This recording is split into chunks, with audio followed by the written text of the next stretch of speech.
Good morning, everybody. Welcome to another episode of Mornings with the Outlaw here on a lovely Friday morning in Los Angeles. It's slightly overcast, but I'm sure the sun will be coming out soon to burn the skin off our bodies. You know how it is nowadays in Los Angeles. It is hot. But I am one of your hosts here for Mornings with the Outlaw John Rocha himself, still recovering from Liverpool's victory yesterday, winning the title. I slept maybe an hour, so we'll see how the show goes. I just was celebrating all night, much to my girlfriend's chagrin. But joined as always there, the beautiful Alex Shashek. How are you? I'm spiffy. I'm dapper. How are you? Good. Do you feel like you're glowing still from your win? Yeah, I can't tell if it's the lights in the studio or my face that's glowing, but yes, absolutely. It's your sweat from last night. You're like hangover sweat. My night sweat, yeah, exactly. Your wind sweat. I need some foundation for sure to cover it up. Is that necklace an Olympics necklace? What is that? It's a bee thing. Oh, okay. Yeah, I thought it was like cool, interesting. All right, I thought it was like the Olympics thing with the 5 rings. But anyway, there you go. But we're not here to talk about sports. We're here to talk about movie news and all that jazz. And so there's so much we're going to talk about here today. I just want to remind you all, we are starting at 8:30. We'll be done about 9:45. Give you a little bit of a break so you can head into SEN Live this morning. I am on the show, so I needed to cut down some time this morning on this show in particular. But we got a lot to talk about, and we should just get into it. I hope you all are enjoying your mornings, and let's have some fun. The first topic we're going to talk about here is, of course, what a shock, Alex. Tenet is delayed again. It just came over the wire yesterday that they are that Warner Brothers is delaying Tenet again. That's Christopher Nolan's film, of course. It's the second delay for this movie. It was initially slated to arrive on July 17th. Then it was postponed to July 17th rather. Then it was postponed to July 31st. Now it's being postponed to August 12th. There was a statement from Warner Brothers. They said in this statement they are committed to bringing Tenet to audiences in theaters on the big screen when the moment is right, when exhibitors are ready and public officials say that it's time. Public health officials say it's time. In this moment, what we need to be is flexible. We are not treating this as a traditional movie release. We are choosing to open the movie midweek to allow audiences to discover the film in their own time, and we plan to play longer over an extended play period far beyond the norm to develop a very different yet successful release strategy. And Alex, this is all coming in the article. Variety mentions that this comes on the heels of Governor Cuomo out there in New York announcing that movie theaters in his state would not be included in phase 4 of reopening. And without cinemas in New York City and LA back in business, the big budget action epic will be deprived of 2 of the country's biggest movie-going markets. Now, AMC has said that they're going to provide all kinds of means to make sure people feel safe in a movie theater, but we're seeing spikes in some big areas, certainly in Los Angeles. New York seems to have settled just a bit, but Florida, other big states are experiencing these spikes. Texas, and I think this is making the studio have a little bit of nervousness. But Alex, does it make any sense to just keep moving it 2 weeks as if we're going to solve this thing over 2 weeks? I just don't understand the logic here. Just put TBD, push it all the way to the fall, and let's not keep doing this kind of incremental push. What do you think? Oh my gosh, Rocha, like you don't know why it's so obviously the key, to making more money. Just the 2 weeks? No, I'm just kidding. Okay, so I think this is actually really smart on their behalf. I think, Christopher Nolan, I'm sure he's very distraught. Yeah. But, this movie was made for $200 million. Yeah. Warner Brothers, they're going into this. They're like, we got to protect our investments. Yeah. So if we got to play the long game for this, this is a movie that needs to be seen in theaters. Mm-hmm. This is not something, we can have surround sound and really awesome TVs and everything in our house, but that's a very different experience, watching this movie at home versus in a theater, having that huge experience when it's like, especially if it's a Nolan movie, it's a whole different situation. So I feel like, it is going to be worth the wait. But at the same time, 2 weeks is not a very long time when it comes to everything going on right now.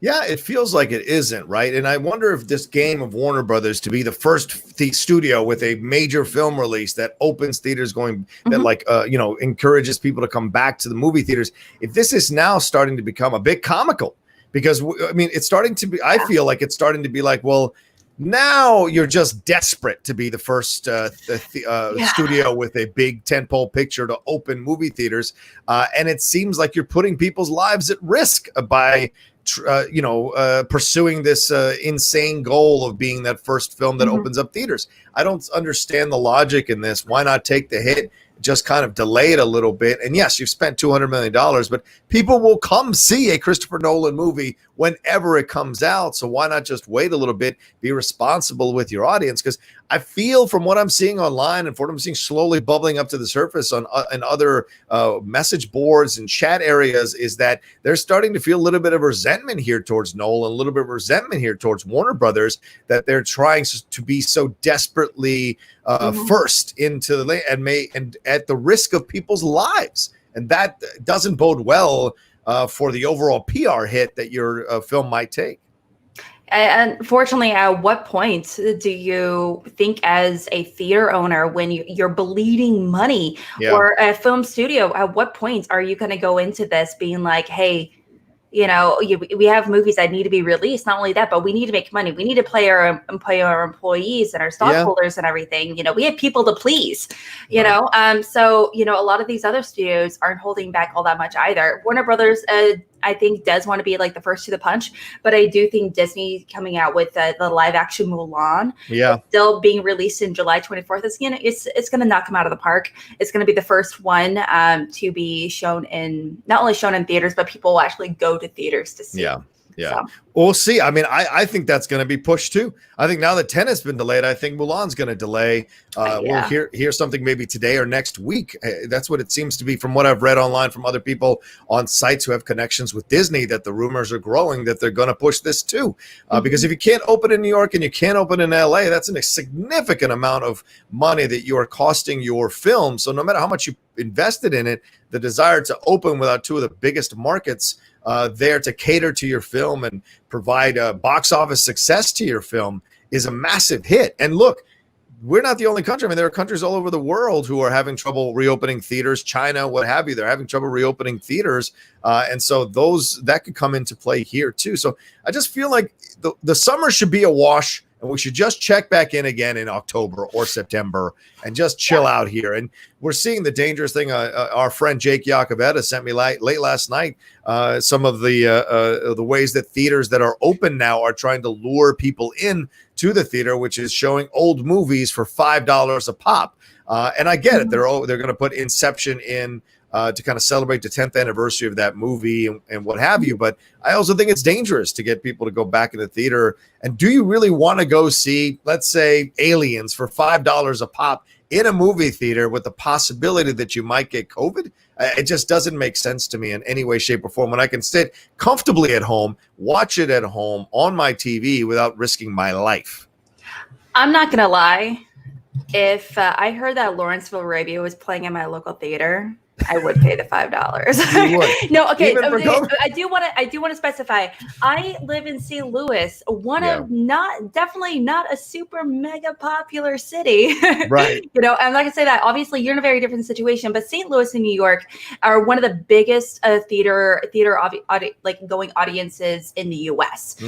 So obviously, if you're going to a movie theater, you're more likely to go to a jam-packed theater versus someone like me. Right. I'm lucky if I go to a theater, even if it is something like Avengers or something, for it to be even half full. So I'm going to if I go to a movie theater right now, I know it's not going to be full. I know seeing a movie such as, Singing in the Rain, or, oh my gosh, I would love to see that in theaters. Yeah. Oh.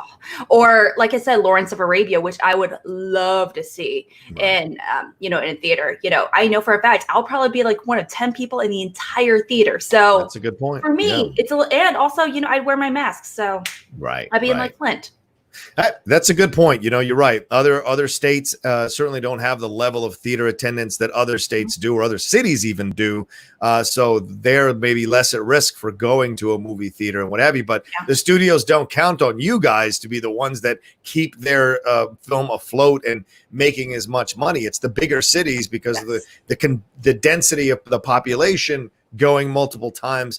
But that's true. So, I mean, that's a fair point. Other states might not have these concerns that we have in Los Angeles and New York and in Florida about the dangers of going to these things. But in the end, that's what's gonna make the difference. Whether they're going to release the movie or not is when New York and LA theaters comfortably open in a large manner and be able to roll out their opening plans so that they have a full theater and have as many people there as possible and as many screenings as possible. And look, Warner Brothers is smart about saying, like, we're going to keep it in the theaters longer than usual. And that makes sense because there's not going to be much that's coming out anyway. So you can stay longer in the theaters where I think most films have a 2-month run, 2.5, 3-month run. Especially now. Yeah. Yeah, especially now. But now you could see 6 months for Tenet. You just never know. So no shock that it's being pushed again. And we'll see if this 2-week incremental thing eventually just irritates people enough that they just finally Warner Brothers just kicks this thing out, because they can't kick it too far into the fall too, because they have James Bond. So, I mean, that's in November already locked down. So we'll see what their decisions are. Yeah. Yeah. All right, let's get to a couple of super chats that came in. Just to let you guys know, the super chats and the Streamlabs are open. Hey, it's Friday. It's payday, right? Come and donate some money, support the show, support the Outlaw Nation channel. There you go. It's Friday. Ben Renner says, I don't think 2 weeks is enough. I think WB wants to push it rather, but I think Nolan is being insistent for the summer. Just my guess. True. There have been rumors that Nolan is the one who's been pushing. There have been reports that Nolan is the one pushing for this thing to come out in the summer. It's a bit irresponsible, don't you think, Alex? I do think it's a tad irresponsible. Nolan is definitely one of those creatives that, he's not thinking about the financials. He's not thinking about the long-term situation. He's thinking, I want to get my movie out to the public. I'm so excited about this project. I love this project. He's a creator. He's a creator. He's a director, and he cares passionately about his time travel, timey-wimey, weird, death not dying movies. Like Interstellar and Inception. And anyway, but at the same time, he's just like, I just want to get this out of the public. I worked so hard on this movie for so long. The movie cost $200 million to make. It has Pattinson. I mean, it has, John David Washington, a lot of these awesome people. And I can understand, from an artist's point of view, absolutely. He has every right to be excited and want this out there. It's just like, is this the right time? I think he should just take into consideration that people, even if it did come out like today, for example, hypothetically, will people go see it? No. Yeah. It's a good Except point. me. I'd probably see it. Being in St. Louis, where no one goes to theaters. In a small theater, right? Exactly. There you go. Flash 18487 says, if someone gets sick, there's nobody to blame but themselves. Nolan and the theaters are not forcing anybody to go. You're right. That's absolutely right. It's your own personal choice if you want to go. But there is a thing within any society, within any government, within any country, that you have a responsibility to your citizens. Because guess what? If citizens start to die in mass numbers, guess where your taxes? Where are those taxes? That's a lot of lost income, to be really brutally honest here. And no country wants to see a majority of its citizens or a lot of its citizens pass away, because that is also income that you're losing in the overall function of your country and could affect you in a very big way negatively. So those kinds of things are irresponsible as well. So you have that's why these governors have come out and these people have come out to say, wear the masks, social distance, keep people at home, self-quarantining, self-isolating, because you don't want to pass this on to a large swath of people. The more people that get it, the more people that pass it on, the more numbers that increase and grow. That's an incredible hit, not only just for people's families and people losing loved ones, but also an incredible hit for the economy of the country. So it's not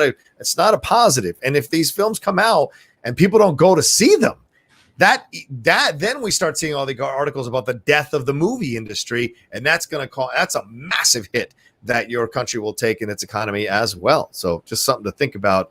Nothing's in a vacuum is all I'm trying to say. Tenet looks good. It doesn't look like it's going to be worth your life at the end of the day. I just want to, or anyone's life. I mean, I don't care how awesome the special effects and how deep the themes are. I mean, like it's not worth it at the end of the day. But Singing in the Rain is. Singing the fair. Singing in the Rain is totally. I do understand this sentiment, Michael Nip. I just don't want the last movie that I've ever seen in the theater to be Bloodshot. That's fair. That's fair. I wonder what would be the best movie to see? Like, do your last movie in theater? Lawrence of Arabia. That's not a bad choice. Need to do that, yeah. Yeah, if you and Lucas ever move out to LA, they show Lawrence of Arabia every 2 months over at the Arrow or the Egyptians. You can see it like in 4K and widescreen. You'll enjoy that for sure. I just saw it for the first time a few months ago, and I was like, wow, this movie holds up. This movie's solid. PLD. It doesn't have Ed Harris in it, so probably not worth your life. Yeah. You know what priorities, Paul. I get it. Fair enough. It is. He also has like really bad opinions, so you know. There it is. Sorry, Paul. Love you. Well, we've got like 100 and how many we got? 126 of y'all watching us, but only 42 likes. Please swing your mouse over there and hit that like button. Swing that cursor over there. Hit that thumbs up button. Give us some likes. Let's get over 100 likes so we can move forward. Jake Yakavetta says theater business is thriving here. Idiots. Right. Okay. Got it. I picture Jake saying that so well. Like, idiots. Idiots. Yeah, these idiots are going to the theater. That's what he's talking about. The idiots that are going to the theater. Not a good thing. Whatever. Let's move on to our next one. Let's see here. Who do we got? Let's move on to our next story, and that is boom. That's right. Gone with the Wind is back. Ladies and gentlemen, for those of you who are clutching your pearls, upset that Gone with the Wind had been pulled down by HBO Max, it is now back with a brand new video introduction. You all know the plan was always to return with Gone with the Wind on HBO Max, and now it is back. It's got a 4-minute introductory video hosted by film scholar Jacqueline Stewart that plays before the movie starts and explores, quote, why this 1939 epic drama should be viewed in its original form, contextualized and discussed. Alex, also, there is a hour-long panel discussion titled, quote, The Complicated Legacy of Gone with the Wind, that is also up on HBO Max for people to watch. The film scholar Stewart also goes on to say, watching Gone with the Wind can be uncomfortable, even painful. Still, it is important that classic Hollywood films are available to us in their original form for viewing and discussion. That panel discussion that I was just mentioning here, it is from the TCM Classic Movie Festival in April of 2019. Friend of the show, Alicia Malone, has hosted a few of those over there at the TCM Festival. Fantastic stuff there. For those of you not familiar with Gone with the Wind, it's directed by Victor Fleming, starred Vivian Leigh, Clark Gable, and Hattie McDaniel, who became the first African-American performer to win an Oscar. Of course, she was playing a maid to a white Southern belle there in the South. It portrays the American Civil War in a kind of a positive light. Vivian Leigh, who plays Scarlett O'Hara, is the daughter of a plantation owner, which means there are slaves working around her. And many people have criticized the movie over the years for being positive about the Civil War and about the South during the Civil War. So certainly interesting to explore this thing. I like that they put it back up with a 4-minute video or whatever introducing it. I like that they have the panel there for people to watch if they really want to explore this. If you're film scholars, and things you have to think about, yes, people are fighting about this movie, but there are people who study film, who become cinephiles, and I think these panel discussions and these introductory videos are a great way to like put things in context for those of you who are film fans. What do you think about this, Alex? I'm super excited as a movie fan that only recently started diving into like a lot of older classics, like Criterion, films and everything. I'm pretty excited about this. I've been, diving into, going down the rabbit hole with a lot of these old panels and everything, because I can obviously say something like Disney's Peter Pan is a fun movie, but at the same time, oh, sweet Jesus, what makes some of the songs Song of the South. Yeah. That too. Yeah. So it's really great to kind of put in perspective, not only from, the creator's point of view at the time in Hollywood, but also, understanding why it's important that we're not changing anything, right. Especially now more than ever. I know Disney as well. I mean, they're editing a lot of their movies to take out certain things that can, obviously that can have a lot of racial undertones or sexist undertones. I know like in 1940s Fantasia, that movie was completely revamped. Yeah.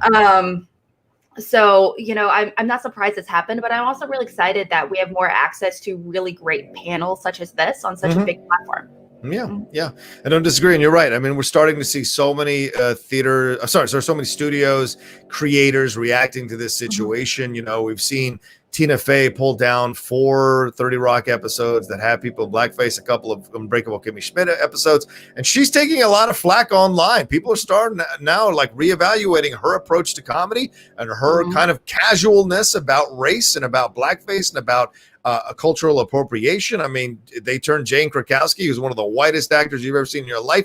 They put her in the Unbreakable Kimmy Schmidt, and eventually gave her a backstory where she's Native American, and that's a lot of people were upset about that. Titus Burgess, I think that's the actor's name. Him coming out in Asian geisha stuff. So there was some issue about that. So, and we're seeing Jimmy Kimmel came up and apologized for stuff he'd done in the past. Jimmy Fallon for doing blackface with Chris Rock.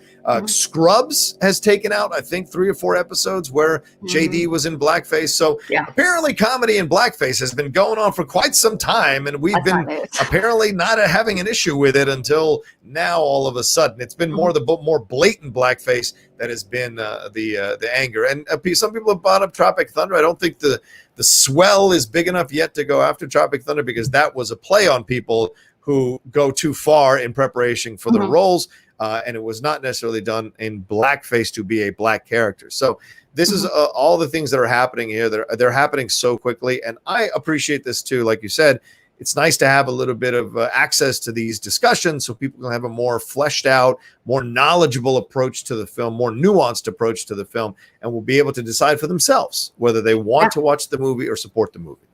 Absolutely. When it comes to cultural appropriation and blackface, obviously blackface to me is never a good thing ever under any circumstances. Cultural appropriation is a very difficult topic to tackle, because I have a lot of friends, for example, for me, I look at something and maybe I assume that it's racist, but I have for example, the woman dressing up like a geisha and she's a white woman, but I have a lot of friends because I was born in Okinawa, and I do have friends that are Japanese, and they're like, and they see that, and I'm like, I assume looking at it, I'm like, oh, this is cultural appropriation. They're like, no, that's not. If anything, they're excited about it. They're their enthusiasm and everything. They're not doing it in a weenie way. They're not being rude or awful about it. If anything, they're celebrating. So it's a very complicated conversation around appropriation, but you need to have it with a lot of people. You can't just have a room of a bunch of white people talk about what is appropriation and what isn't, obviously. And I'm glad that going into movies like this, we're having a lot of people from a lot of different backgrounds, being able to have this very complicated conversation when it comes to these very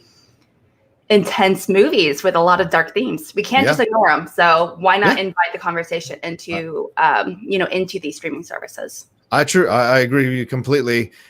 Straight Edge Bangum says, what about white chicks? I don't know. That's an interesting conversation. I mean, for me, I'm like, if black people do whiteface, I don't think it's because if you look at it in context, right? When the majority is playing the minority for laughs, that's not a good thing. That's punching down. When the minority is making fun of the majority, that's actually allowed because you're fighting back against systemic racism in your way by portraying these characters in a certain way or making fun of these characters a certain way. Now, White Chicks is an interesting situation because you've got men portraying women in a certain way that, regardless of color, that could be something you could have an argument about. I have not seen the movie, so I don't know necessarily if that's a negative in the movie, but it's certainly a conversation that you can have. But once again, you're seeing a black person imitating a white person. That's not necessarily bad. But if you look at it gender-wise, it could be. So I don't know. I haven't seen the movie. So it's not a good movie. You know the movie. You probably will have to at some point just for schmodown purposes. But there's a line where Terry Crews, he plays a retired football player, and he says, and he's like he saves who he saves his girlfriend, who he thinks is a young white girl, white woman, and she's like, oh my gosh, and he's like sitting there injured, like, oh my gosh, it's like, what do you mean you're not white? What? And he's like, no, I'm not a woman. What? Huh? And they're like, what do you mean you're not white? Oh my gosh, the shame! How dare you treat me? And so he's more concerned about him being pretending to be white versus Marlon Wayne's character is like, what do you mean? I thought it's gender is more the issue here. So Right. It's kind of, that was a weird scene overall. If you're gonna watch anything, watch that scene, but the movie is horrible. But yeah, Fair that's enough. that's a very intense conversation. I feel like we would need more people. Oh yeah. It's just something to consider. But I there has been whiteface that has been very well done. Certainly, Eddie Murphy. If you go back and watch one of his old SNL sketches, he went in whiteface. This legitimately happened. He went in whiteface, but of course, it was played for gags on the show or sketch. So you should watch that video. But the point of the video was to show how it seems like in society, if you're white, you get more preference. So even back in the early 80s, Eddie Murphy was doing this subtle social commentary with his comedy. So it isn't like social commentary just showed up in comedy all of a sudden. It's always been there. So just a little bit of a history lesson for you all. And we got some Streamlabs that came through, Alex, and we'll see what happens with this, with more movies as they get this treatment from other streaming services with introductions and panel discussions for sure. Dave Chappelle too, by what's the way. that? Dave Chappelle. Yes, Chappelle. Oh my gosh. Yeah, absolutely, Chappelle. Yes. PLD, Baldanuzio donated here. He said, it's still so strange not to be going to the movies weekly at least. Hey, John, from your personal experience, is this what it was like before movies existed? I kid. Alex, as always, you rock. Wait, we're supposed to fight. You suck. Love you both. Wow. There's a lot of internal wars going on inside Paul Denusio with that post. Alex, any thoughts on this? All right, there we go. Eloquently said. Yeah, it's weird. I agree. It's not weird for me, to be honest with you. I'm okay. I might be one of those people who never goes to a theater again, depending on the situation. If I can survive doing my career, watching movies from home or streaming movies from home, I may just go that route. But I don't know if that's a possibility, but I personally am not rushing to go back to a movie theater. I've been enjoying the time building the channel. I've been enjoying the time watching movies out in the living room and hanging out and doing my own thing. We built our space so that we can both coexist in our space comfortably. And that was our purpose from the moment we moved in here. And so for me, it hasn't been kind of crazy to not go to a movie theater. I do like to leave the house. That's for damn sure. I wandered to a Whole Foods for 45 minutes the other day for no reason. Just wandered around it, didn't buy a damn thing just to get out of the house. So, those are the things that happen. But a movie theater could be a fun diversion as well. So I hear you, Paul. Anthony Persak donated. He said, I don't have a question. Just wanted to say I love, respect, and support everything you do. Thank you. Not just as a content creator and Schmodown personality, but as a person in general. Keep up the great work, and I'm looking forward to what's to come. Well, thank you, Anthony. Very kind of you. Please don't forget Alex in this. She's doing great stuff over there as well on the Call to Action YouTube channel, right? And it's Mo Bates. Are you rep? Oh, gosh. I just had it fly into my nose. Oh no. Oh, no, not Perfect again. Timing. Not again. What do you mean not again? That was weird timing. You need to step off for a second? Okay. No, I'm good. That was so random. Oh my God. This is the greatest. No. I was just flicking out Fly Girl. Sorry. We're good. All right. We got one last stream here from Jay Scott April. He said, morning, when might we start to see films openly acknowledge the state of the world in the era of COVID? Will it be commonplace to see background extras with face masks? Or will blockbusters continue to exist in alternate realities as a form of escapism? It's a great question, Jay Scotty. Do you reflect the society, or do you offer an escape to its society? That depends on the kind of film you're making. It's like, you can have those escapist fairs, and you can have films that comment on society, certainly. So both of them, I think, will be in play. And I think as soon as production starts, we'll start to see those films more and more starting next year. Probably they'll probably have to shoot them this year if production ever goes back into function, and then put them out next year. What do you think, Alex? I really wouldn't be surprised. I remember when I spent some time in China when I was in college, and I remember seeing, like, I saw Avengers when I was in college over there, and it was really cool seeing it in Chinese. So it was really fun. But so it was really interesting to me is that, going to theaters, like everyone, it feels like super duper common, especially in just throughout Asia, at least places where I've been, that a lot of people wear masks casually. Yeah. Especially if you're going to a really populated area. So it's not a huge deal. People being saying that you should wear masks. Like everyone already wears masks over there. It's not a big deal. But I do feel like kind of similar to how a lot of movies can really age themselves by using certain forms of technology. Yeah. You know, like if you use like if someone like whips out like an old iPhone or like iPod, everyone's like, yeah, that's from a certain time period, clearly. So it kind of ages the movie in a certain way. I'm kind of curious if, because I don't know if wearing masks is going to be super duper common, at least in the US in our future. Right. And so I feel like if movies were to do that, I feel like it would almost age them or like put them at a certain point in time almost. Yeah. Oh, date them. Yeah, that's a fair point. Date them. Yeah, that's a good point, actually. J. Scott Afriel offering a little bit of advice for you. He said a face mask would have been helpful for that nose fly there, Alex. There you go. You know what? It would have. I kind of wish I had one. Fair. All right, well, let's take a quick break. Alex, please plug what's going on in your world, what's happening in your life. What do you got going on here?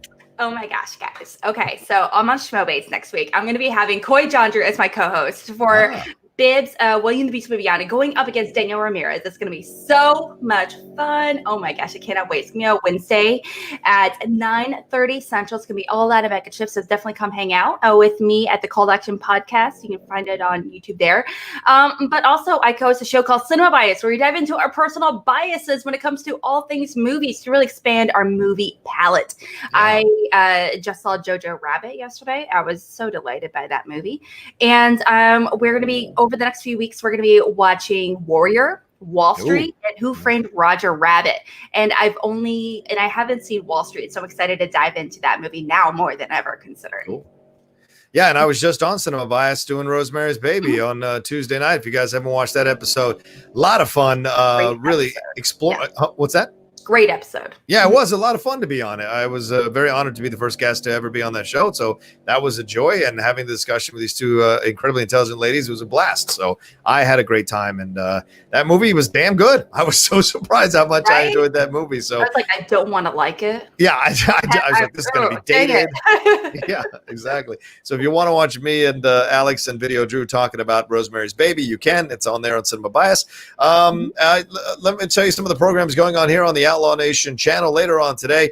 Aaron Turner and I at 4:00. We got a live episode of Strong Style. We're gonna have a lot of fun talking about Tessa Blanchard being fired from Impact Wrestling, 10 WWE talent getting the COVID virus, how WWE is reacting to that. We're also going to revisit Sasha Banks versus Bayley from NXT TakeOver in Brooklyn. That's going to be a lot of fun as well. Also, the Geek Buddies. Yeah, we just did our first live show yesterday. It was a lot of fun. About 120 of you all joined us live. We talked about all kinds of things, all things geek. Michael Keaton coming back as Batman, what the DCU is going to do. So much was covered there, and it's all there live. Talked about Joel Schumacher, a little tribute to him, the Kingsman trailer, and we discussed Nazi bronies. That's right. There are bronies who are right-wing Nazis and are part of the brony culture. Michael, who is an executive producer of My Little Pony and executive produced the movie that came out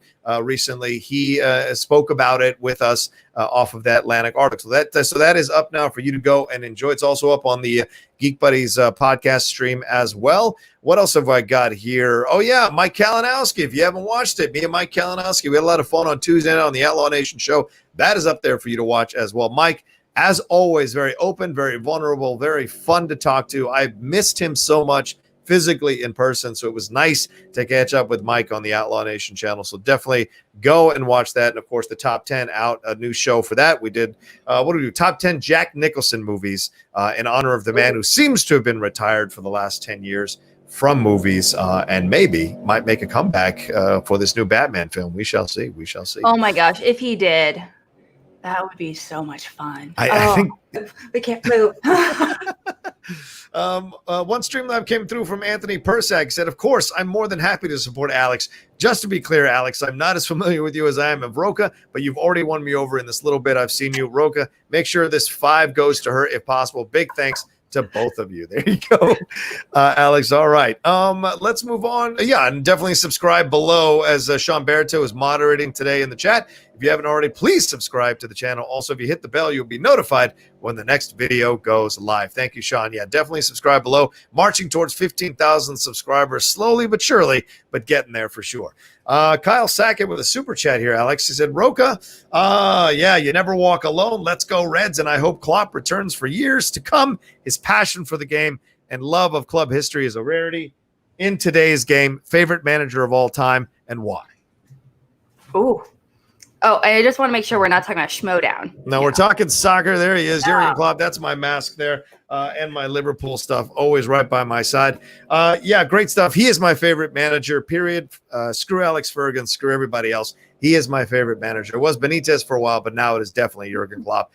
His intensity, his passion, his desire, and his intelligence tactically are one of the things that I love the most, and how he's able to get the best out of these players. Certainly an incredible thing. We'll talk about it on Game Time for sure on Monday, much to the chagrin, I'm sure, of Winston and Jay, but it's going to be a fun Liverpool episode. Or maybe I'll do a special episode on its own. I'm thinking about doing a live episode on Saturday where we do a Zoom call with Liverpool fans who are in my community to come on and talk about it. So I think that's something I'm considering. So yeah, could be fun. Is a manager the same thing as a coach? Yes, but in Britain, in football, they call it a manager. Yeah, got it. Okay, absolutely. I was like picturing like baseball managers and stuff, and I'm like, the people that own the team. You're cheering on the owners? You're like, what? Sorry, so that's my like mindset. I was like, wow. No, totally. So I just want to make sure. And this one's for Alex. Happy birthday, 46th birthday to Derek Jeter. Derek Jeter. That's right. That's right, Alex. How dare you? Screw them Cardinals. All right, anyway. All right. You know what? Red Sox and Yankees can suck it, okay? Wow. Whoa. All right. Cardinal. This is not a sports show, so I apologize for that diversion, but thank you so much for that super chat, Kyle. And yes, you never walk alone, my man. Hope you watched that 3-minute, 42-second video Liverpool released. It's gorgeous. All right, let's move on. I think we got some Sherlock Holmes news. Alex, you want to take us into that one? Absolutely. So, guys, if you're not familiar with a little, British story with British characters by the name of Sherlock and Mycroft Holmes, that's totally fine. No big deal. Who you really need to know about is Enola Holmes, okay? The younger 14-year-old sister of Sherlock and Mycroft. So this one is actually about this story is actually about Enola, who's a 14-year-old girl played by Billy Bobby Brown. You may know her from Stranger Things or otherwise. And she wakes up one day to discover her mother, is missing while her older brothers wish to send her off to boarding school. Enola's like, nah, bro. She sets out to London to find her mother. That's played by Helena Bonham Carter. Now, I do want to give you, just let you know that this movie is a period, I think a coming of age kind of mystery movie. Yeah. So we have some really great pictures there. Obviously Sam Claflin is right there as Mycroft Holmes, probably working for the government. And Henry Cavill is playing Sherlock Holmes. Yeah, so this is definitely a Netflix, movie made in heaven. I believe it's a movie. Not a miniseries or anything, but Henry Cavill's coming off hot off The Witcher, and obviously so much conversation around him being back involved in the Justice League with HBO Max, and Millie Bobby Brown, obviously Stranger Things. So there's so much conversation about this movie in particular, and those pictures that we came in, they look pretty fun. And this is actually based off Nancy Springer's young adult novels following the 14-year-old Enola and her adventures. So there is a lot of potential for, several, sequels, potentially if this movie is successful.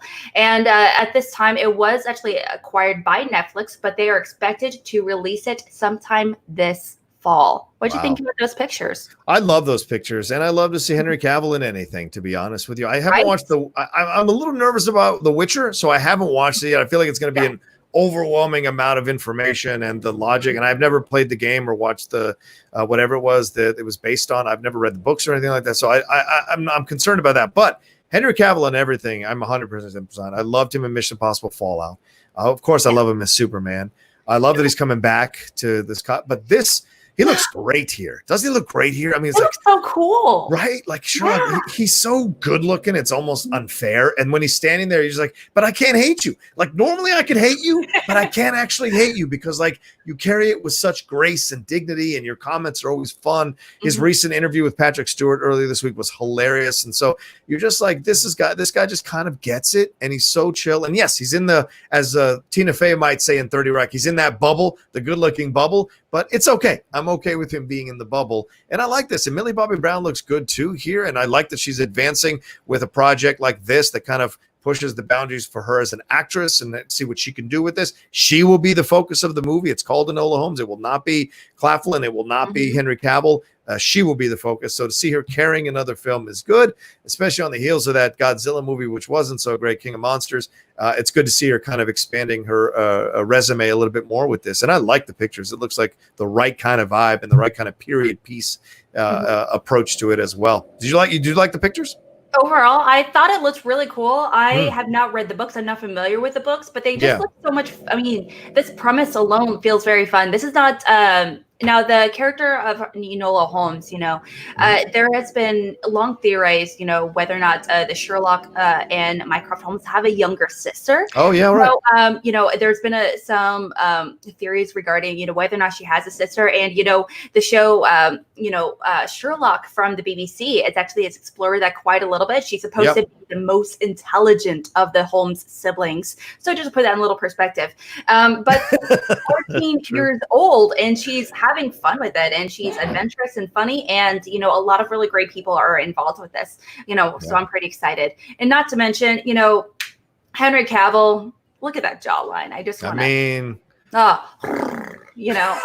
so pretty. So pretty. I mean, look at that thing. Look at that jawline. Look at that jawline. It can bust granite. Yes. It can bust granite. It's so good. I think I cut my hand trying to stroke that, jawline right there. Right. But he's also a very talented, intelligent man. We're not trying to objectify him. He's of course not. I'm sorry. I definitely shouldn't do that. Very well spoken. All of that. You have to respect him. Let's see. Larry Lee sent in. Oh, well, anyway, I'm looking forward to it, dude. It's coming out on Netflix. Yeah. I can't wait to. There's so much coming here. I think the Eurovision one is coming out this week or today, actually. The Will Ferrell one.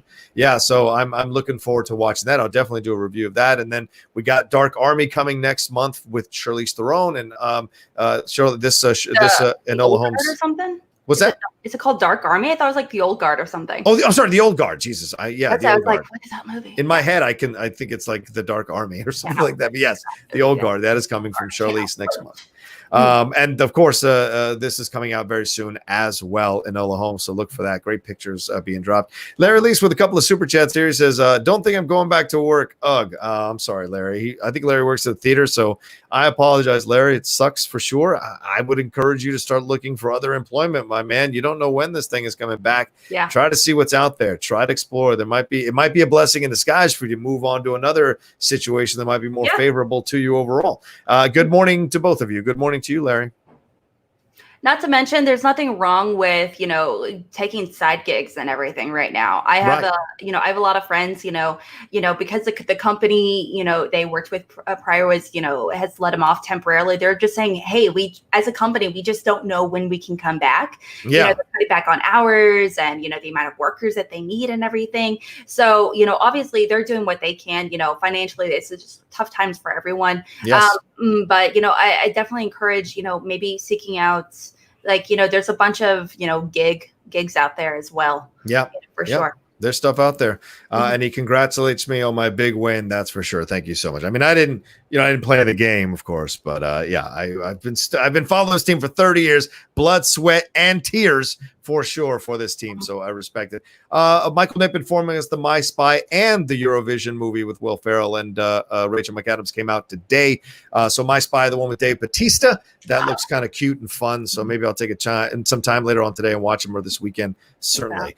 All right, we got how many of you are watching us live here? We got almost 200, 193 of you live, but still only 76 likes. Come on, gang, get us to 150 likes before we wrap this thing up in the next 30 minutes. No, exactly. There's no. Pitch them, Alex. Pitch them. Okay, how many weird sounds do I need to do in this AMSR situation? Do I need to do in order to get more likes? Do I need to do the or do the? Do I need to get more flies in my nose? Flies in your nose. Yes. Flies in my nose. I feel like someone needs to make that like a song for me. Fly in my nose, flat in my nose. Oh my gosh, everyone's got flat in my nose. Nice. It's gonna get weird up in here, guys. If you don't start liking this video. Yeah, I'll be very disappointed. Also with you. I want you to likes the video, gives the video likes. For God's sakes, if we won the title last night, give us some likes on the video, please. Some likes on the video. Oh yeah. All right. All right. Let's move on to our next thing before we totally lose it here. And that is Doctor Strange 2. This dropped a little bit late yesterday afternoon that Chiwetel Ejiofor is coming back to Doctor Strange 2 to play Mordo. We haven't seen him since Doctor Strange 2 in any of those Avengers or Spider-Man stuff. Like, we haven't seen him in any of this stuff, but he is back. And I found that to be interesting too when we saw Avengers Endgame, that none of the villains came and helped the heroes. Hey, he was coming to destroy your planet too. So it's interesting how they kept all the villains out of this thing in the fight to save the Earth. But Mordo certainly was one of those people, Carl Mordo, who did not show up. He was seen in the post-credits of Doctor Strange turning to villainy, stealing the mystical energy that Jonathan Pangborn was using to no longer be paraplegic. That, of course, was played by the other gorgeous guy, Benjamin Bratt. Then Mordo claims that Earth has too many sorcerers. So for those of you who know the Doctor Strange story with Mordo in the comics, you know he goes after to try to destroy the sorcerers and take their power and make him even more powerful in his efforts to not have a situation where the sorcerers are running off doing their own thing. So in his mind, he thinks he's doing the right thing to preserve the teachings. And remember, Mordo really helped Doctor Strange, Stephen Strange, Benedict Cumberbatch character, come into his own as a sorcerer and then turns on his friends. So certainly that'll be something that will be coming up. And he revealed in a quote, he said, all will be revealed in the Sam Raimi directed follow-up about why he hasn't appeared in any of these subsequent movies. He told comicbook.com, he's coming on. I'm very, very excited about that. Obviously, we've been sort of interrupted as the whole world has been in the pandemic, but hopefully we are back on track with that and continuing quite soon. So I'm very excited about it. He will be seen in the old guard, as Alex correctly corrected me on, in July with Charlize Theron. But this is great, right? I mean, I love this actor. I love Chiwetel. I love him in this role, and he'll be a great villain. And so it's nice to hear that he's coming back, don't you think?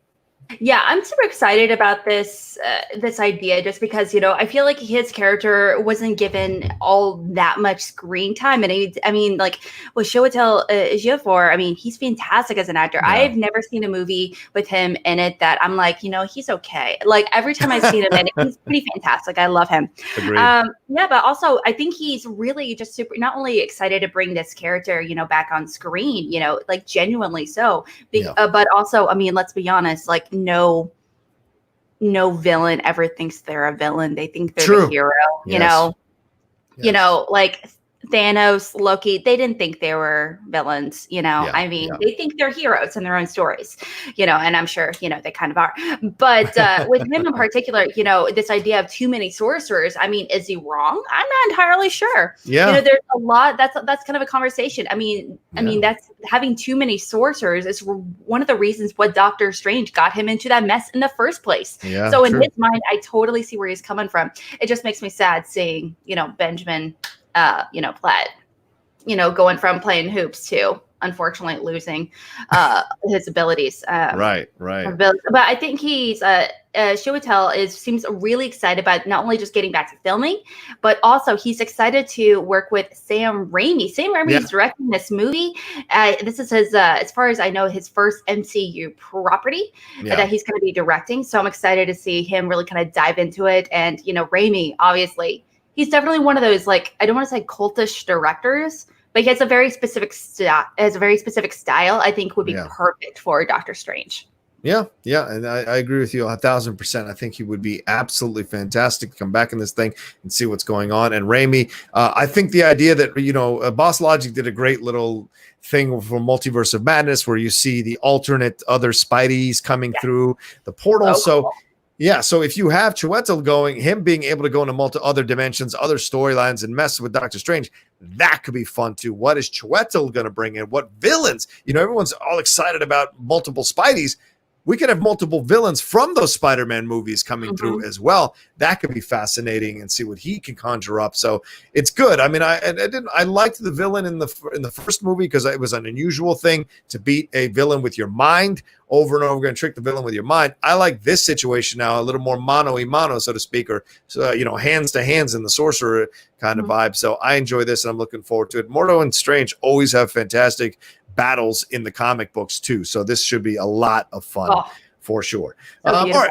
Yeah. Oh, yeah. Absolutely. Oh, what, another one that's beautiful? Okay. No, the art style. It's like well spoken. So well spoken. Oh, so he is an attractive man, obviously. Yeah. But I was gonna say the comics in particular. Doctor Strange has a very specific, style, art style, which I really, really enjoy. Doctor Strange is a comic book. Is a comic book series that really came from, that emerged from as a reaction to like the hippie sexual revolution, essentially, with the idea of like magic and, and working with powers and everything. So it's a direct reaction from that. And that's really reflected in the art style, which is so beautiful. Yeah, agreed. And J. Scott Friel has a great point. He says maybe Mordo targets the Scarlet Witch and triggers her when she's vulnerable. Yeah, it's certainly possible. There you go. If they handle that correctly, then I'm all for it, Scotty. But remember, they did that already in Civil War. They tried to take advantage of her. They tried to prey on her vulnerability, and she is no longer in that place. But Vision has died. So, and apparently WandaVision is supposed to be wacky as hell and completely out there and strange. So maybe Mordo finds a way in there while she's processing the loss of Vision and takes advantage of a situation and has her maybe do a House of M, or like people say, create the X-Men out of thin air in her own mind with the mutant situation. We shall see. Daniel Haygood reminds us that Warner Brothers better be seeing this thirst for Henry Cavill as Sherlock Holmes. Start making the calls to put together Man of Steel 2. Totally agree, Daniel. I agree. Just put me on the phone. I'll get you that deal. I'll make it happen. You think you'll make it happen? Like, have you seen those cheekbones? Oh, so good. That's perfect. Who could turn that down? Who could turn that down, for God's sakes? Let's see. So we got another super chat that rolled through here. I want to make sure I get them all. This is from Mark Jason Ali. Rocha, are you on SEN again today? Always good to see you there. Alex, do you think you'll ever appear? You're great. Alex, you want to take that? I think it would be awesome. I don't think it's ever going to happen. I'm a fan, but at the end of the day, I'm a huge Schmodown fan, but I'm not a competitor or a Schmodown, like actual Schmodown personality for sure. Just an obnoxious, loud, boisterous fan. You never know. You never know, and I think well, I think is the more stuff you do, Alex, eventually you'll pop up into a position where people see it and they'll be like, "Yeah, let's put her on." I don't think it's totally possible, especially since we're doing stuff virtually all the time now. So we shall see. And I am on SEN again today. I'm not hosting, but I will be one of the panelists. I'm looking forward to being on and hanging out with everybody on the Friday crew. It's been fun this week to be on 3 times. It's been a joy, to be honest with you. So it's great to be back. It's great to be back doing our thing. One last thing, Michael Nip says, "My Fly," starring Alex Mack. Oh, I like that. Instead of My Spy. Very funny. Very funny. My Fly. And Sean wants you to say the Yankees are the best, Alex. Say the Yankees. Only if you pay $100 in a super chat. Okay. All right. Done. Will I do it? Done. And then I'll cry while doing it because I'll be like mumbling the entire time, being like, "It's no." I shall say no lies. Fair enough. All right, let's move on to our next. Yeah, if you want to donate $100 in Super Chat or Streamlabs for anybody who wants Alex to say the Yankees are the best, feel free. All right, let's move on to Twister. There's a remake, Alex, that's happening with Twister here. Universal Pictures is looking to reboot this thing, and they have found a director. And this is coming to us from Variety. They are hiring Joseph Kosinski, and you go, well, that name sounds familiar. Well, it should sound familiar. He's also directing or has directed already because they were ready to release the film already. It'll be coming out in December. Top Gun Maverick. That's right. Top Gun Maverick. He'd also done Oblivion with Tom Cruise and then Tron Legacy, which I absolutely loved. And I know it's a movie that does have issues, but overall it's a movie that is an experience. And I liked Oblivion to a degree. And I'm looking forward to see what Top Gun Maverick will do. But Alex, did you like the original Twister? It made $494 million worldwide at the box office. Certainly there's groundbreaking special effects. Jan de Bont directed this, who also did Speed. Steven Spielberg executive produced it. So in your mind, do you want to see a Twister reboot? Because I don't even think we ever got a sequel, did we? No, this movie is a very sentimental. I don't want to say. I feel like sentimental is the wrong word. This is a huge father-daughter movie in my house. I love this movie. It's so fun. Not to mention, at the time, this movie it was produced by Steven Spielberg. The screenwriter was Michael Crichton, the hugely famous author. Obviously, one of the rare times he does actually pen a movie. But also, it was directed by Jen DeBoot. I'm not who that was, but it was a huge hit. It made almost $500 million worldwide at the time in the late 90s. I think it was like in 96. But this movie in particular, I think it's really fun. I love it. I love movies about, I don't like to say about the weather, but I like movies about scientists, people nerding out over science. Okay. All right. And it's just a fun time. It really is. It seems like it would be really, boring if you just read like a plot, but it's actually a really great time in that random moo cow, like that cow just flying by. I mean, so random. I love it. But a lot of people that are attached to this, Frank Marshall, is producing. He's produced Signs, Raiders, Curious Case of Benjamin Button, just to name a few. But a lot of these really great people are attached to it. I am a little iffy, to be completely honest, about Joe Kosinski. Just because he's really wonderful when it comes to these like sci-fi world building, Oblivion, Tron, and everything. But this is meant to be like a kind of grittier, like movie, I guess. It's a smaller, tighter movie, and I don't know if he can deliver that because he loves using the special effects. He loves doing a lot of these big, grand, scenes and everything. And I don't know that's what I would want coming into this movie, Twister. Fair enough. Jan de Bont is they misspell it here in the article in Variety. Jan de Bont is he did the first Speed. He did Speed 2. He did Laura Croft, The Cradle of Life.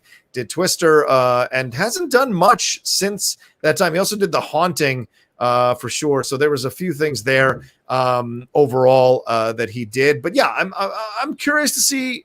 Of course, special effects will probably be fantastic, but I'm curious to see what the overall approach to this Twister remake will be. Is it necessary? Do we need it? And will we have fun with it the same way we did with the original? And I agree. I surprisingly enjoyed the original. I thought it was going to be cheesy, and it was actually a lot of fun. Bill Paxton did a great job. Helen Hunt did a fantastic job. Yeah. Philip Seymour Hoffman in a minor role there as well. People forget about Jamie Gertz, 80s actress Jamie Gertz showed up as Bill Paxton's wife or girlfriend or whatever that he eventually leaves to go back. Plus it had and I got no shame saying this, it had a damn good Shania Twain song on that soundtrack. I love me some Shania. Yes. That song was fantastic.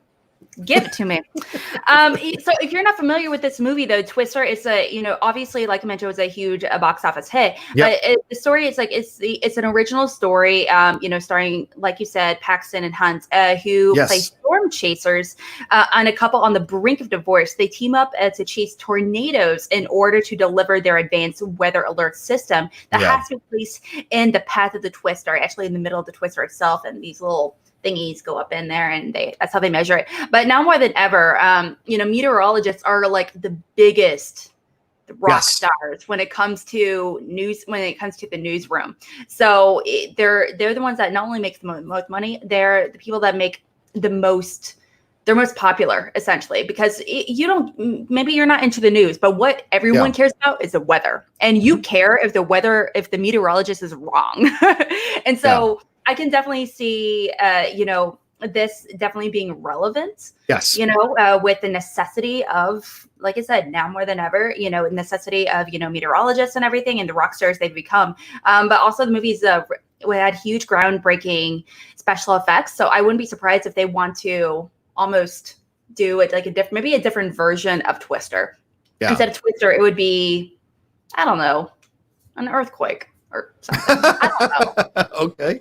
You get a lot of earthquakes down there by you in LA. I wouldn't say a lot. But there are some for sure. That's for sure. So yeah, I mean, you have to change the title though, because it's all about hurricanes, is what Twister's all about. Maybe I don't know if it's meant to be like an actual direct or anything. I was thinking maybe it's almost like a reimagining of like a pretty much identical. Okay, plot. So it could be hurricane. Hurricane. Hurricane. Yes. I like that reaction. Hey, look, Sean Barreto has done it, Alex. So you got to say it. There it is. Oh, I forgot what it was. What was it? You're supposed to say the Yankees are the best.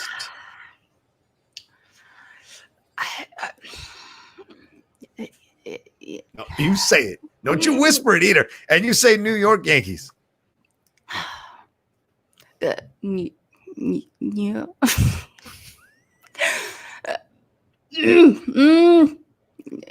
York Yankees are the best. Nope. Louder. There you go. No, you gotta say it louder. New York Yankees are the best. There you go. Fine. New York Yankees are the best. The best. Who's your favorite Yankees player? I think that's got to be the next thing. I don't care. I don't want any of them. They're all the worst. I don't.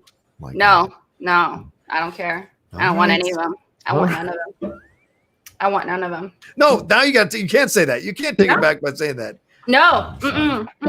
BCD says replace Yankees with Red Sox. Yep, you chip in $100, BC, then she will. She will replace the Yankees with the Red Sox. So, dude, come on, man.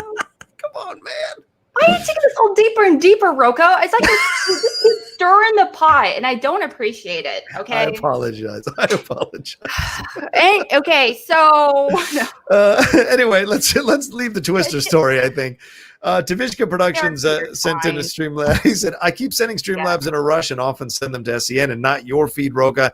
So I apologize for any future statements that appear odd. You can ask Christian for those $5 back. Please do not touch Twister unless it will be shot in Oklahoma."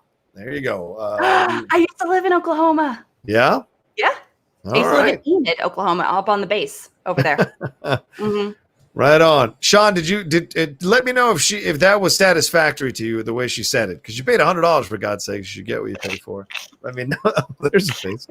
Alex, big Independence Day fan. Science in that. Ha. I actually alien movies are actually one of my favorite like subgenre movies. Oh, cool.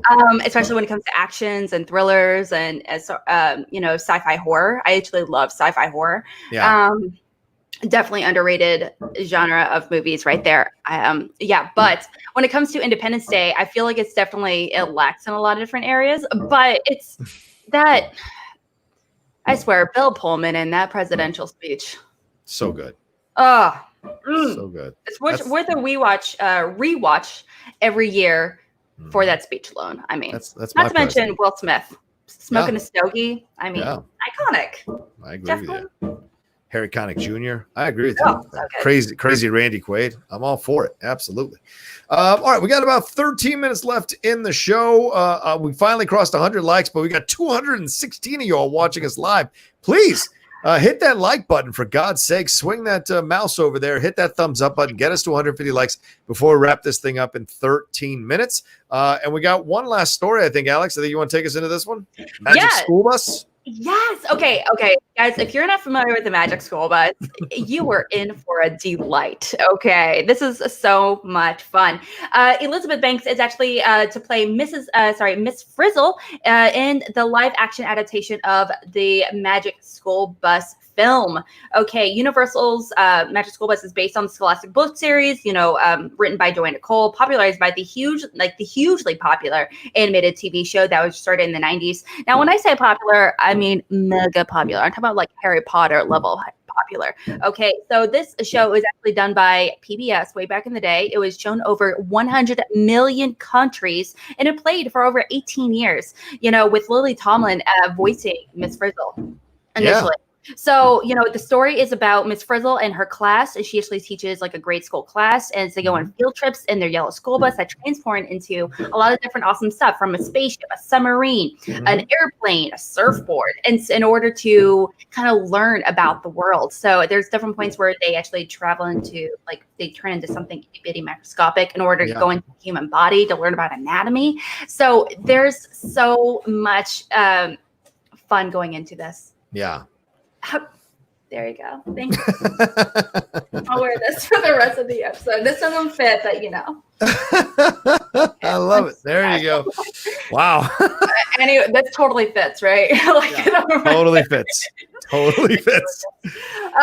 My Yankees hat's in the other room, or else I'd wear that too. But I respect you wearing that thing. I'm surprised it fits over your headphones. So respect, man. Respect. Yeah, Lucas has a massive head. He does. He has his head is like huge. I mean, like, wow. It looks like a construction hat. It's huge. It's huge. But a lot of people are this is actually coming to us from Universal Studios. Banks obviously hugely offer, she directed Pitch Perfect 2, Charlie's Angel, which didn't do well. But at the same time, she has a really good relationship. This feels so uncomfortable right now. Well, I'm not making you wear it, so I feel so I think bad. you repped it. I think you repped it. You're good. Okay. But it was like, she has like a lot of strong ties with Universal right now. And she's also set it to star in the original, the Invisible Woman remake, coming up from Universal. So, she's definitely in the conversation. It's one of their, big connections going on right now. Lily Tomlin did voice Miss Frizzle in the anime series, like I mentioned, for 18 years. So obviously very long time.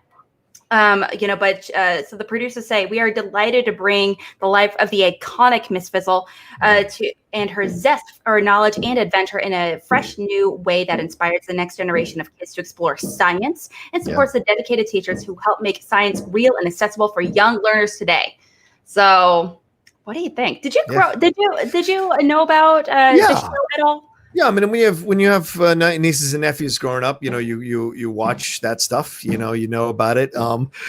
Sorry, I'm not the biggest fan of Elizabeth Banks when it comes to drama, but I enjoy her in comedy. So this seems like a lighthearted, fun family film comedy. So she'll probably knock this out of the park and be just fine in that role. And certainly it's an incredible step of shoes that she is looking to fill with Lily Tomlin, who's such a great actress, still working today. Such a great comedian, still working today in Grace and Frankie. Yes. So I think this is a great choice by her. Plus she's producing it. Look, you may not like Elizabeth Banks as an actress, or you may not like some of the comments she's made, kind of way off base. That the comment she made about Steven Spielberg was completely ridiculous, but she's trying to be a force in Hollywood as a female producer, a female actress, and there's nothing wrong with that, And so I totally respect the fact that she's trying to put her footprint in this town. It's not easy to do, and she's pushing forward for her own things. I've heard not some nice things about her, so from friends who've worked with her. So that it is what it is. But I totally respect the fact that she's doing what she wants to do. It's a good family film. It's a great brand move for her. She's already conquered raunchy comedy, somewhat conquered a little bit of the horror stuff. Now let's move on to family films. That's the natural thing. I think she has a daughter, or she has children, and so it makes sense for her to move into this realm. And she'll probably do just fine with it for sure. Yeah. I'm really excited about this. Now more than ever, a lot of people are like much more eager to be like, oh my gosh, teachers are amazing. Now a lot more people are like teaching at home and, trying to do a lot of, teaching virtually and everything. And they're understanding firsthand how difficult it is to teach kids and maintain their attention, especially if they're not in front of you. I feel for teachers so much, but now more than ever as well, there's a lot of conversation about the role of science in our society. Right. I could say up and down, how important it's understanding science and everything, how necessary it is. But at the same time, there's a lot of people that think the idea of science isn't necessary to really learn about, unfortunately. Right. So, with everything with, being anti-vaccines or understanding, the current climate, global climate and everything. And so now more than ever, it's very necessary to understand a lot of different ideas, and understand how the world works, scientifically speaking. So I'm really great for kids to have another way to learn about it as well. Do you think, is there anything that you would love to see the Magic School Bus transform into? Oh no, I mean, I don't really know. I just really enjoy the story overall, and I don't know if I necessarily need to see it transform anything. How about this? Transform into a good movie. That's what I'd like it to do. Transform into a good movie that people will enjoy and go see. Because I mean, like we were talking earlier in the show, the idea of how people coming to the theater. I think you have family wholesome entertainment coming to the theater would be a positive thing for people to enjoy.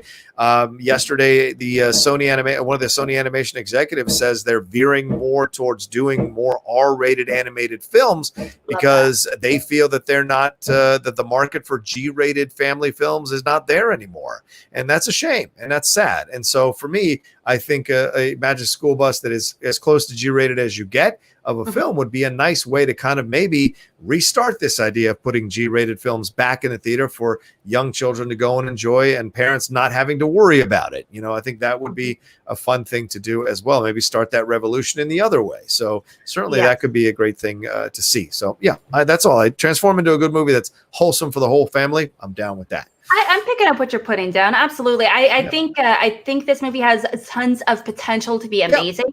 I do have slight hesitation, knowing that there was an animated sequel to the original series that's on Netflix right now that actually was released in 2017. It's actually included the voices of Kate McKinnon as Mrs. Frizzle's sister, Fiona, which debuted in 2017. That makes so much sense. I don't know about you, but I never heard of that. No, I hadn't. So that being said, it kind of makes me... that idea makes me a little bit nervous. Like, I would love there to be this movie to succeed and be amazing and everything, but I don't know if people are going to want to watch it, So that's what I'm kind of curious to kind of see overall. And I do know there was a super chat earlier today from Lewis Allen, by the way. Yeah, I said, well done to Liverpool on winning their first title in 30 years. Is this the one you're talking about? Mm-hmm. If I gave £100, would you say, is that pounds? Is that pounds? Yeah, that's pounds. Would you say Everton are better than Liverpool? Rocha. Interesting. If you gave £100 in the Streamlab, which means YouTube doesn't take 33% because they take 33% of super chats. If you gave £100 in the Streamlabs, sure, I would say it, because £100 is more than $100 in America. So I absolutely, if you send it in the next 5 minutes on Streamlabs, you can figure that out.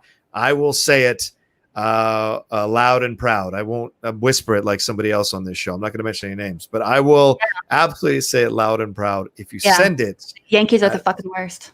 No, you can't do that. You can't take it back. I already said it. Take it back. I already said it.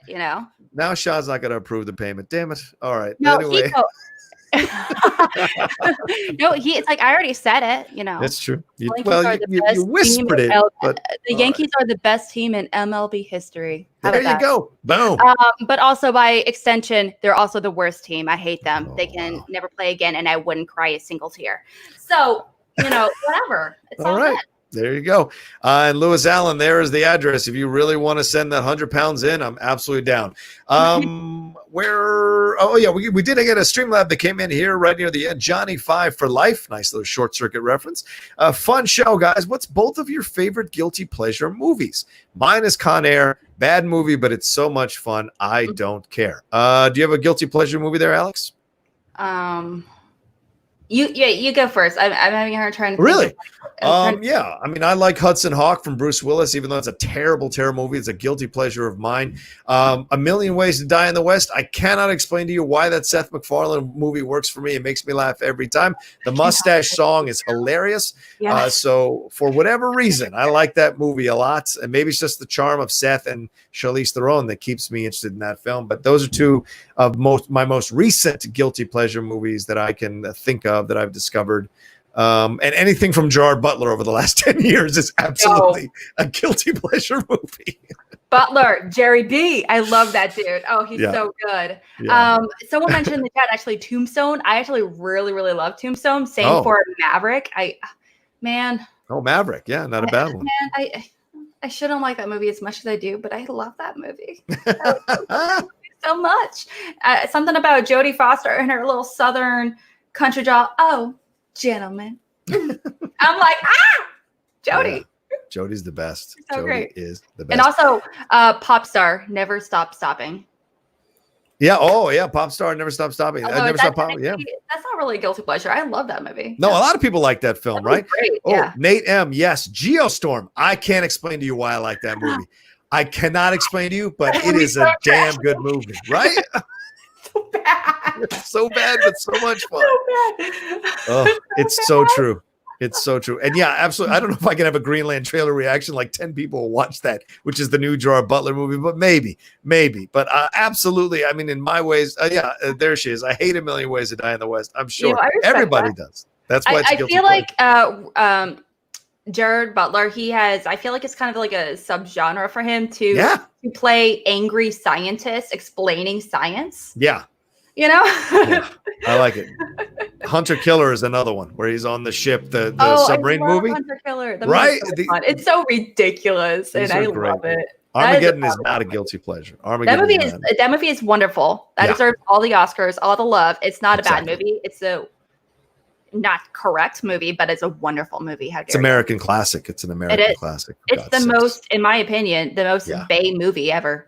I agree. Unfortunately, Lewis was not able to send in the time. We've got like a few minutes left while we wrap up here. If I see it come through, I'll say it. But if he doesn't, I hate to break it to you, it's not going to happen, unfortunately. So, all right, Alex, tell people where they can find you and everything you got going on.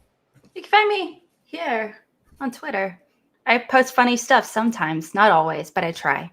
And you can also find me on Cinebias, where we kind of dive into, like you mentioned, our personal movie biases and we expand our movie minds. And also, the Call to Action podcast. I've been doing a lot. I'm the only one that does reactions nowadays at Call to Action podcast. So I do a lot of reactions, a lot of live stuff. I'm gonna be doing a reaction tonight to Chance Ellison versus Paul Oyama in the IG match. So that's gonna be a fun time. I'm not entirely sure when, so go check out the Call to Action podcast and subscribe and find out. Yeah. And is it the semifinals coming up? The debate too, the Schmobates? Is that the semis? Yes, it is actually. Yeah, it's coming up in the wrapping up the semifinals right now between Daniel Ramirez as well as Bibbs the Beast Barbiani, and the winner of that match is going to be going up against Ben Bateman. Wow!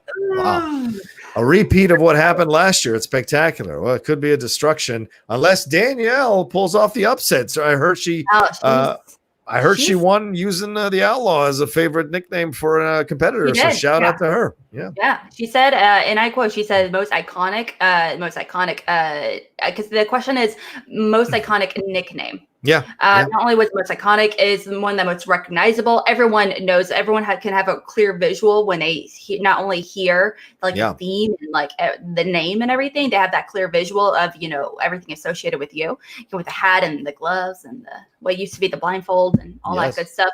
So it's like a whole thing. But with Schmobates, it's a fun time. We argue Schmodown's most interesting and weird, necessary questions. All right, fair enough. Lewis Allen, you still didn't send it in. Tell you what, if you send a super chat in the next 3 minutes for $150, then I'll say it. But until then, I can't with it because they take 33%. So that's what I say it. And could transfer 100 pounds. There you go. All right.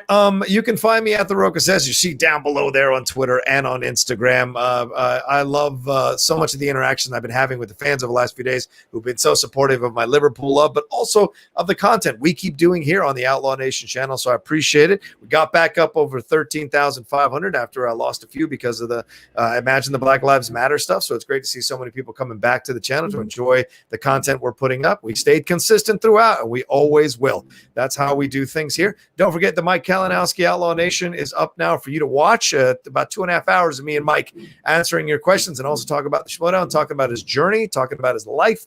And you get a glimpse of of an old student film of his, a period piece with him in like an old 1890s wig. Very, very funny stuff, or 17th century wig. Very, very funny stuff. Look for that as well. And don't forget, today at 4 o'clock, going live with Aaron Turner for Strong Style. Boom, that's my man right there. We're going to have a lot of fun. He's staying alive in Florida somehow. So hopefully he will stay alive for quite some time so we can keep doing the show. He's a blast. And if you're a Cinephiles fan, today we dropped part 2 of our breakdown of Inception that is up there for you to enjoy and watch.